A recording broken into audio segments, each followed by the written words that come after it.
ఈరోజు కిచెన్లో వంట కదండి, మా హస్బెండ్ ప్రేమగా తీసుకొచ్చిన తవా పులావ్ని మీ అందరికీ చూపించకుండా ఉండలేకపోయాను. రండి మరి కలిసి టేస్ట్ చేసేద్దాం.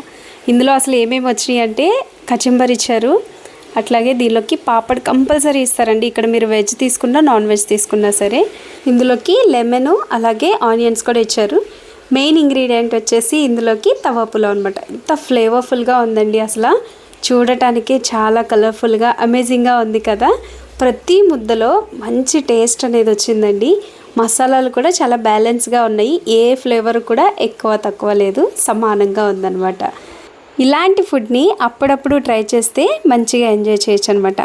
అసలు ఓవరాల్గా చాలా చాలా బాగుందండి. ఇప్పుడు టేస్ట్ చూసిన తర్వాత అసలు తవా యొక్క ఫ్లేవర్ అంతా చక్కగా రైస్కి పట్టుకుని భలే టేస్ట్గా ఉంటుంది. మసాలా ఫ్లేవర్ కూడా చాలా బాగా వస్తుందన్నమాట. అవకాశం ఉంటే కనుక మీరు కూడా ఒక్కసారి ఆర్డర్ పెట్టుకొని తినండి. ఎంత బాగుంటుందో ఆ రోజు, చాలా చాలా టేస్ట్గా అనిపిస్తుంది, కొత్తగా ఉంటుంది అనమాట. మరైతే ఈ వీడియో నచ్చితే లైక్ చేయండి, సబ్స్క్రైబ్ చేయడం మాత్రం మర్చిపోకండి. మరొక సరికొత్త వీడియోతో కలుసుకుందాం.